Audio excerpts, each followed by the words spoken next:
Welcome to another cool video. Today we are meeting with Neil, who built this fantastic Mach-E.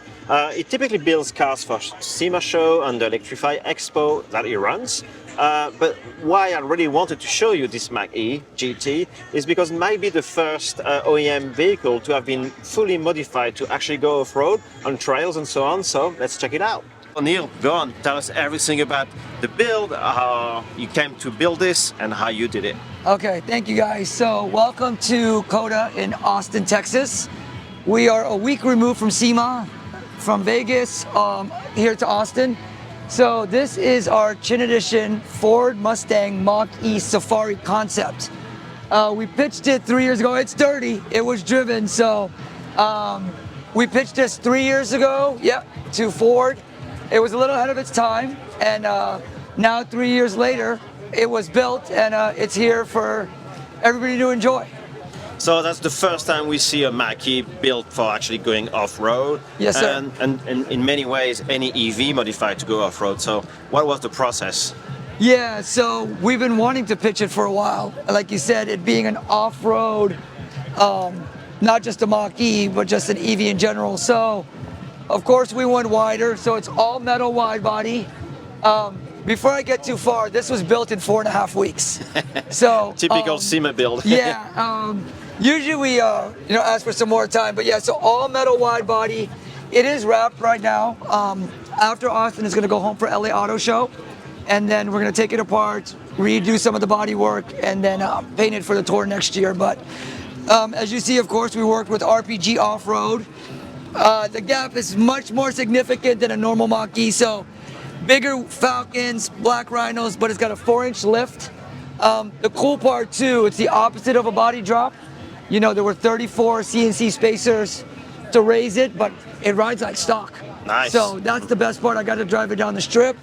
And it is, and I think you guys have known through my other stuff, it's going to be a daily driver, and we're going to beat the crap out of it. We're going to take it to Joshua Tree, we're going to take it to the desert. So a couple more shows, and then we're going to really use it and see how much fun it is. All right. What about the rest of the bodywork? I see you have a skid plate, you have a bar in the front.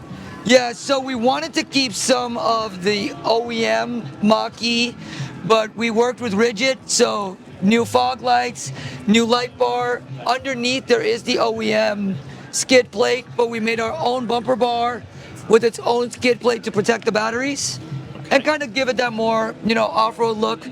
The coolest thing about the front end, and everybody asks, so we made the light pod. It's not for a Mach-E, it's actually off a Porsche 911.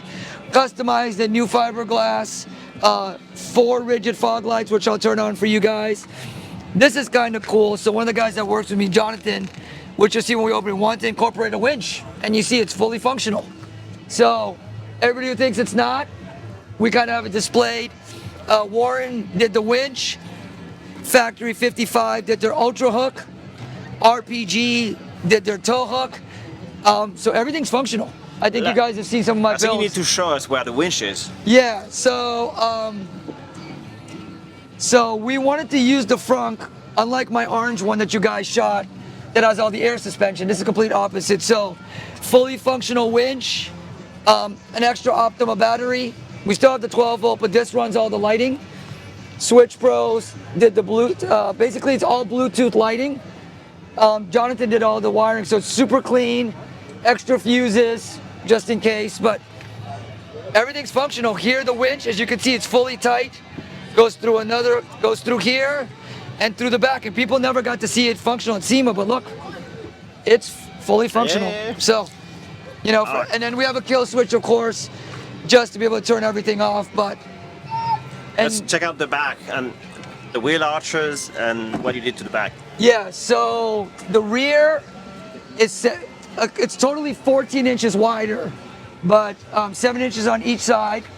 Again, all metal. It's kind of cool. You can see, yes, we are going to paint it eventually, but it's full metal wide body. So no plastic, no fiberglass. We made it bolt on too, which is super cool. Because look, it's still dirty from the shop when you don't sleep. Not all SEMA cars are pretty, but yeah. So, and the cool part, it's removable. So we made it where it's all bolted from underneath. Alex from Hoppos did the vents. It's kind of cool. I'll light it up. There's rear lights in the rear, so it's all functional. Rally Armor did the mud guards. We did all new fender wells. Again, it's going to be a driver, so we want to make it as functional as possible. Oh, and then there's only a couple of these right now, as you've seen across the world. So this is the rally wing. So we got one of the, I think, 3 or 4 wings. Rigid reverse lights, which will turn on for you. And then in Europe, as you know, the Mach-E's come with a hitch. In the States, they don't. So cut the rear valance on the GT, and it has a fully functional hitch that we reinforce to the body. Of course, your Thule bike rack. And it's cool, Thule, this one actually specializes for EVs. And then as you guys know, you guys have seen it on most of my posts, fully custom jackrabbit that matches. Blur Aero discs, Jonathan did the Milwaukee batteries. So this goes with us to all the shows. Handleworks did the controller. Anybody who wants to race, I'll put pink slips. I think I have the fastest jackrabbit. You know, so the biggest thing, and then you saw, of course, the bigger wheels. So custom black Rhino wheels, 265, 60, 18 Wild Peak Falcons, which I think you guys are familiar with. Let's go through the roof rack and the different additional equipment you've got. So this is what really sets it apart. So we worked with Thule, of course. All their stuff is bad. I don't want to say bad apples. ARB did their jack, the recovery boards. We have our 5th wheel, our Falcon Wild Peak and our Black Rhino, rigid light bar. I know it's excessive in lights, but we are going to use it. So the 2 light bars, the 4 6-inches. Oh, Rotopacks, guys, that's not gas. We know Rotopacks makes gas, water. That's a storage for when we do use the car. And then of course all the ARB recovery kit. So their line in case something, God forbid, does happen. Basically, we thought of everything in case we're out in the desert on the road. I get it too. It's an EV. We will charge before we get to the desert. We're not gonna run out in the middle of nowhere. All sarcasm aside, we plan for everything because we drive them and we use them. So. Did you check the range you get now that you have the bigger wheels and the higher car? We haven't fully. We drove it to SEMA, but this is a GT model. Full charge was 280, and it seems pretty good right now.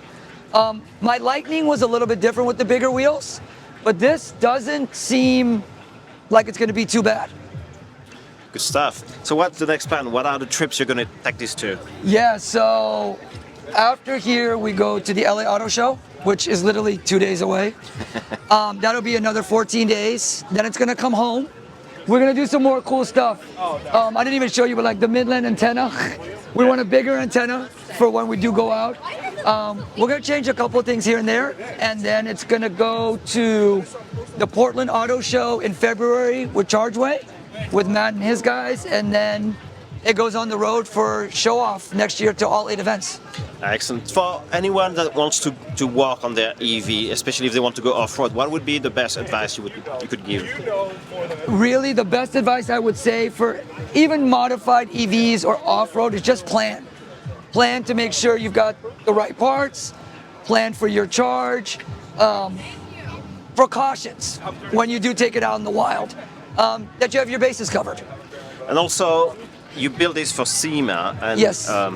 A lot of viewers might be interested in the steps to go through to build a car for SEMA. Could you give us some feedback? Yeah, so this was, I think, our 170th SEMA build. We've been very fortunate, 26 years. Wow. It's really about doing something creative, doing something different, as you said, going outside the box, and then working with really good partners. You know, partners from Rigid and Thule and RPG and Falcon, making sure you take care of them, making sure you build a badass ride, and have fun, dude. Like you've known me, do what makes you happy, you know, and go from there. All right, thank you very much, Neil. Thank you, guys. Yeah.